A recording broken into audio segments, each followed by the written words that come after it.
Na aula de hoje vamos estudar a Revolução Francesa, um tema que eu tenho absoluta certeza de que cai na prova do Enem e nos vestibulares do Brasil, pois é um tema que é um divisor na história geral, entre a passagem da Idade Moderna para a Idade Contemporânea. Além de ser uma revolução burguesa clássica, é a materialização do iluminismo na França, tá? Antes de iniciar a aula, peço para que você se inscreva no canal para continuar recebendo as videoaulas e para ajudar no crescimento do próprio canal, ok? Vamos dividir a Revolução Francesa nessa aula em 5 períodos, tá? Para facilitar o estudo. Primeiro, a França no Antigo Regime. Segundo, período da Assembleia Constituinte. Terceiro, fase da monarquia constitucional. Quarto, período das convenções. E 5, período dos diretórios.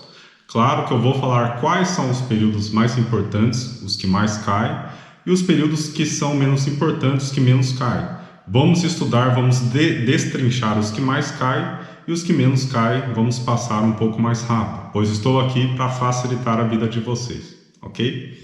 Começando com a França no Antigo Regime, temos que entender que é um governo absolutista, né? Reinado de Luís XVI e Maria Antonieta, uma sociedade estamental marcada de privilégios, e se você quiser desenhar a pirâmide, faça que eu vou ditando para vocês, tá?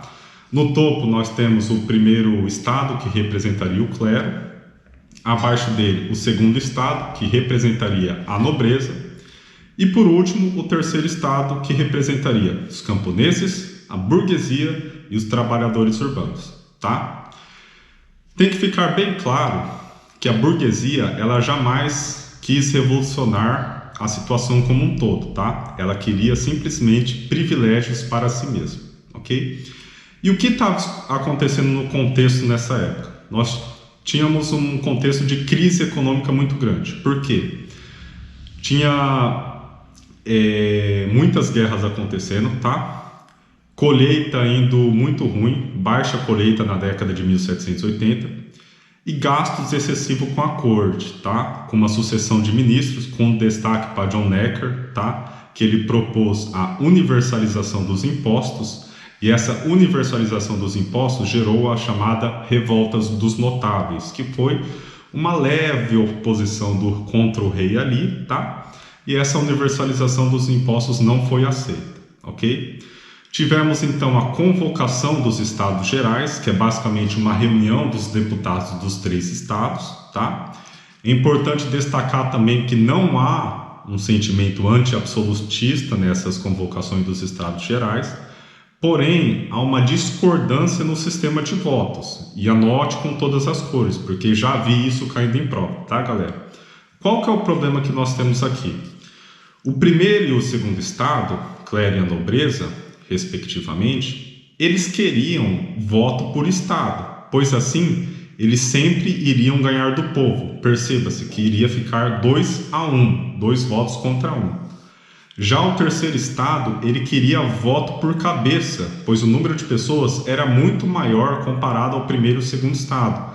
Assim, o terceiro estado sempre ia ganhar no quesito de projetos, tá? Com esse embate, com esses problemas, foi assim anulada a convocação dos Estados Gerais, e os deputados do terceiro estado passam então a anunciar a Assembleia Constituinte, tá? Aqui começa um início aquele sentimento anti-absolutista, tá, na França, porém eles ainda respeitavam a figura do rei, tá? Agora a gente entra na fase da Assembleia Constituinte. O que acontece? Os deputados do terceiro estado, eles começam a organizar uma reunião ali, outra reunião ali, outra ali, e o rei começa a se questionar, né? Pô, tá estranho isso, esses caras estão bolando alguma coisa, não tô gostando disso. O que o rei faz? Ameaça prender os deputados do terceiro estado. E aí que a coisa esquenta agora, porque essa ameaça para o terceiro estado foi considerada o estopim para a Revolução Francesa, tá? A partir desse estopim, os populares, eles avançam contra a Bastilha. O que é a Bastilha? A Bastilha era uma prisão política na época, tá? E aí você anota com todas as cores, porque a invasão da Bastilha foi o início da Revolução Francesa, tá? Foi o primeiro momento ali da Revolução Francesa, em 1789. E aí os populares eles pegam armas na Bastilha, libertam os prisioneiros. Acontece ali uma bagunça total das coisas, tá? E essa revolução, ela passa também para a zona rural, tá? A gente tem queimada de plantações, os camponeses atacando os nobres, tá? Tanto é que os nobres tiveram que se migrar para o exterior, eles passaram a ser reconhecidos como os emigrados, né? Teve até os boatos desses emigrados estarem armando uma grande matança dos camponeses, que gerou um sentimento de grande medo, né? Um episódio que ficou conhecido como um grande medo, tá? Com isso, nós tivemos a elaboração da Declaração dos Direitos dos Homens e dos Cidadãos, tá? É importante você anotar isso, porque esse foi o documento mais iluminista da Revolução, tá? Basicamente dizia que todos os homens são livres e iguais perante a lei, tá? Todos os homens têm que ser tratados iguais perante a lei. E essa Declaração dos Direitos dos Homens e dos Cidadãos, ele freou a revolta dos camponeses ali do campo, tá? É importantíssimo esse documento. Outro documento importante que foi criado nessa época foi a Constituição Civil do Clero, de 1790, que transformou todos os membros da Igreja Católica em funcionários públicos. Ou seja, o Estado agora passa a controlar a Igreja, tá? Além disso, a Constituição Civil do Clero deu origem ao clero refratário. Nesse contexto, nós temos então os emigrados, que eram os nobres que foram para o exterior, e o clero refratário como oposição à Revolução. Beleza, galera? Nós temos então a elaboração também, outro documento, a Constituição de 1791, tá? Que vai reafirmar a Declaração de Direitos dos Homens e do Cidadão. Também teve influência nessa Constituição a teoria dos três poderes de Montesquieu, tá? Que basicamente limita o poder do rei. E também nós vamos ter a eleição de deputados por voto censitário, ou seja, você vai dividir os cidadãos ali em ativos e passivos. Para a burguesia, essa Constituição estava ótima ali, tá? Os objetivos da burguesia para a Revolução tinham sido alcançados com essa Constituição, tá? Só que a Revolução Francesa não para aqui, tá, galera? Vamos continuar o estudo, vocês vão ver o que vão dar mais, tá? Basicamente, essa é a fase da Assembleia Constituinte. Entramos na fase agora da monarquia constitucional, uma fase que cai muito pouco nas provas. Então, vamos passar bem brevemente com os marcos mais importantes, ok? Na fase da monarquia constitucional, nós temos a fuga do rei, Luís XVI e Maria Antonieta, e eles acabaram sendo presos, tá? Essa fuga gerou um sentimento de traição e um sentimento de anti-absolutismo, tá? Além disso, nós temos tropas estrangeiras tentando invadir a França, e isso nós temos a organização de um exército popular ali de última hora, né? Que deu origem à Batalha de Valmy, tá? A Batalha de Valmy foi basicamente o exército popular conseguiu vencer esses estrangeiros, tá? E expulsaram eles da França ali, tá? E isso representa o fim ali da monarquia constitucional. É um período bem rápido, tá? Basicamente esses são os tópicos mais importantes. E agora nós entramos no período das convenções. Esse período, galera, é importantíssimo. A partir de agora, a densidade de detalhes vai ser muito grande, tá? Se necessário, pause o vídeo, use o recurso do replay, tá? E vou até citar dados, porque esse período cai bastante em provas, tá? Período da Convenção de 1792 a 1795, tá? A gente tem um período republicano na França e um período onde os cidadãos são divididos em dois grupos políticos praticamente. Os girondinos, que representam a direita, né, defendem os interesses da alta burguesia, e os jacobinos, que representam a esquerda, defendem os interesses do povo mais pobre e da baixa burguesia. A gente começa esse período com uma convenção girondina, ou seja, com girondinos no poder, tá? Primeira coisa que eles vão fazer, julgamento do Luís XVI, rei Luís XVI, ele é condenado à morte, tá? Segunda coisa que eles vão fazer, você vai ter um período de muita crise econômica na Convenção Girondina, tá? Além disso, você vai ter muita revolta de camponeses e do pessoal mais pobre, porque eles queriam a volta da monarquia e também eles queriam a Igreja Católica, tá? E aí os girondinos são afastados do poder e a gente tem o início da Convenção dos Jacobinos, tá? Do povo da esquerda que defende o interesse da baixa burguesia. Na Convenção Jacobina você tem alguns nomes que precisam estar na ponta da língua, que às vezes caem em prova para você saber identificar que eles são do período jacobino, tá? Então, dentre eles, Robespierre, Danton, Hébert, Saint-Just e Marat, tá? Esses 5 nomes são importantíssimos e vocês têm que saber esses nomes, ok, galera? Primeira coisa que os jacobinos fazem, eles assumem o poder, eles têm que elaborar uma Constituição, né? Então, eles elaboram a Constituição de 1793. Quais são as características dessa Constituição? Primeiro, voto universal, tá? Segundo, reforma agrária. Terceiro, abolição da escravidão nas colônias africanas. Quarto, criação do novo calendário para representar, né, que o povo chegou ao poder, tá?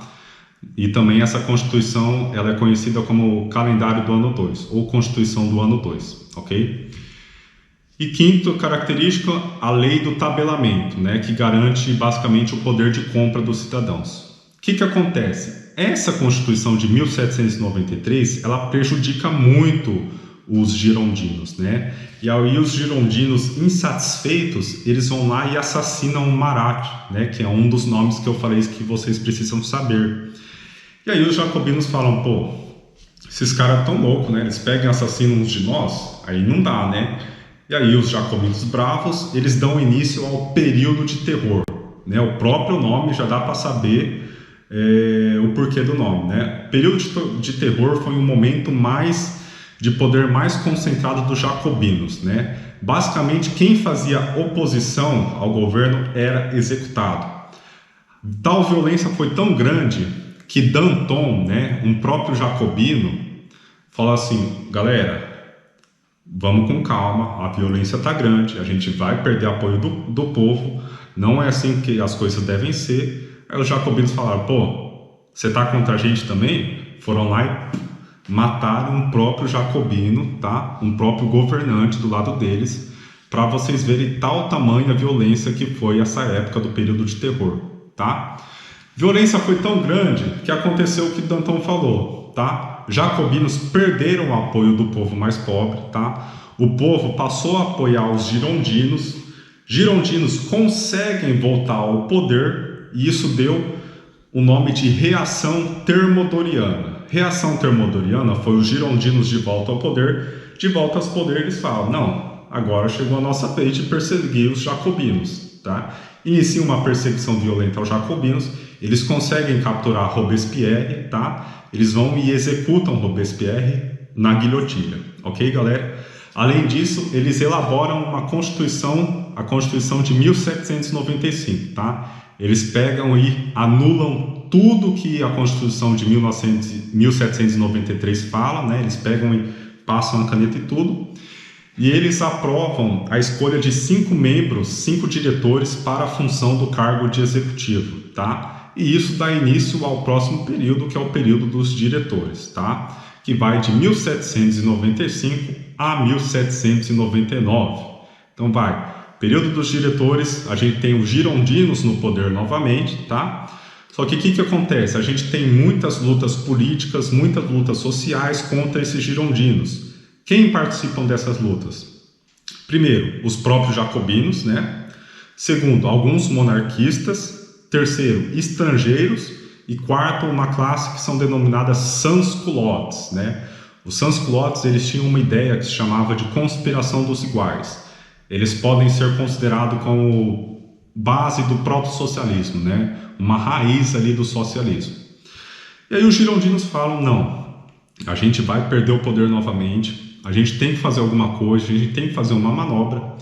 E com esse medo de perder o poder novamente, eles bolam um plano que levam ao golpe do 18 Brumário. O que é o golpe do 18 Brumário? É basicamente a burguesia se aliando ao exército e fazendo com que uma figura importante suba ao poder, nada mais nada menos do que Napoleão Bonaparte, tá?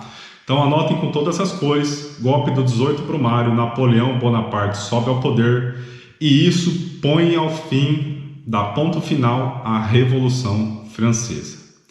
Ok, galera? Essa foi a aula de hoje. Espero que vocês tenham gostado do conteúdo. Se gostaram, deixem um joinha aqui, se inscrevam no canal. Um grande abraço e ótimos estudos. Fala, galera. Vamos começar aqui a resolução dos exercícios de Revolução Francesa, tá? Primeira aula de resolução de exercícios, então já vou começar a primeira dica, tá? Quando você estiver fazendo uma prova, não comece lendo o enunciado da questão, tá? Sempre leia o comando da questão, tá? Na maioria das vezes, quando você entende o conteúdo, não vai ser necessário você ler o enunciado, tá? Como que é o caso nessa questão? Por exemplo, a questão fala sobre a Declaração de Direitos do Homem e do Cidadão, que a gente acabou de estudar nessa aula. Lembre-se, a Declaração do Direito do Homem e do Cidadão foi o documento mais iluminista da Revolução, né? Que nele fala que o homem nasce livre e igual perante a lei, né? Ele iguala o homem no nível judiciário ali, tá? Sabendo disso e lendo o comando do enunciado, esse documento, elaborado no contexto da Revolução Francesa, reflete uma profunda mudança social ao estabelecer a manutenção das terras comunais? Não, né? Supressão do poder constituinte? Também não fala nada. Falência da sociedade portuguesa? Nada a ver, né, pessoal? Lembra que a Revolução Francesa foi uma revolução burguesa clássica, né? Paridade do tratamento jurídico? Sim, né? Basicamente isso significa o nivelamento das pessoas no nível jurídico, né? As pessoas nascem igual por natureza, né? Tratamento igual é das pessoas, né? Abolição dos partidos políticos? Nada a ver também. Então a gente fica com a questão número D. E essa dica, como você pode ver, você nem precisou ler o enunciado, né? Você ganhou tempo, tá? Para partir para a próxima questão. E parece besta essa dica, mas se você aplica ela, você ganha tempo em outras questões, por exemplo, de matemática ou de física, aquelas questões que a gente quebra a cabeça, né? E esse tempo no final a gente acaba ganhando um tempo no final, né? Aqui outra questão também do Enem, de Revolução Francesa, né? Vamos ler primeiro o comando. No texto, o autor estabelece uma relação entre democracia e direito, que remete a um dos mais valiosos princípios da Revolução Francesa. A lei deve ser igual para todos. A inobservância desse princípio é uma ameaça à democracia, porque... Então, vamos lá. Fala sobre... Vamos ler o enunciado. Atualmente, a noção de que o bandido não está protegido pela lei tende a ser aceita pelo senso comum. Urge mobilizar todas as forças da sociedade para reverter essa noção letal para o Estado democrático de direito. Pois, como dizia o grande Rui Barbosa, a lei que não protege o meu inimigo não me serve. Tá. Não precisava ler esse enunciado também, né? Basta prestar atenção nessa palavra aqui, né? Que está meio ao contrário. Então, a inobservância desse princípio é uma ameaça à democracia, porque... Então, basicamente, a lei deve ser igual para todos, né? O contrário disso, que é a lei não deve ser igual para todos. Então, se a lei não é igual para todos, é porque resulta em uma situação em que as pessoas possuem mais direitos do que outros? Sim, né? Diminui o poder de contestação dos movimentos sociais organizados? Não. Favorece a impunidade e a corrupção por meio de privilégios de nascimento? Também não. Consagra a ideia de que as diferenças devem se basear na capacidade de cada um? Também não. Restringe o direito de voto apenas uma parcela da sociedade civil? Também não. A gente fica com a A porque, assim, se a lei deve ser igual para todos, a inobservância desse princípio é no caso de que uma pessoa tem mais direito que a outra, ou seja, a lei não é igual para todos. Então, a única alternativa possível é a alternativa número A, tá? Passamos para a próxima também do Enem, né? Como sempre, começamos pelo comando da questão. O discurso de Robespierre, de 5 de fevereiro de 1794, do qual o trecho transcrito é parte, relaciona-se a qual dos grupos políticos sociais envolvidos na Revolução Francesa? Alta burguesia. Aqui, galera. Essa questão aqui é uma questão clássica. Isso daqui eu falei na aula, galera. Lembra? Convenção dos Jacobinos. Eu falei para vocês. Importante lembrar 5 nomes dos Jacobinos: Robespierre, Danton, Hébert, Saint-Just e Marat. Tá? Lembrando, Jacobinos, né? representam a esquerda, né? O pessoal que defende o povo pobre, a baixa burguesia, né? Então, Robespierre, jacobinos, povo pobre, baixa burguesia, alta burguesia você já exclui, clero francês você exclui, militares você exclui, nobreza você exclui, representantes da pequena e média burguesia, das camadas populares que desejam justiça social. Galera, isso daqui você nem precisou ler. Olha isso. Você vai perder tempo lendo esse enunciado? Olha isso daqui só vai falar bobagem, tá? Não vai te ajudar em nada a resolução da questão, tá?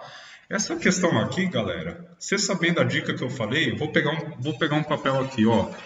Essa questão assim, você pegou, ó, você vai fazer isso com essa questão na hora. Você pegou e você matou ela, entendeu?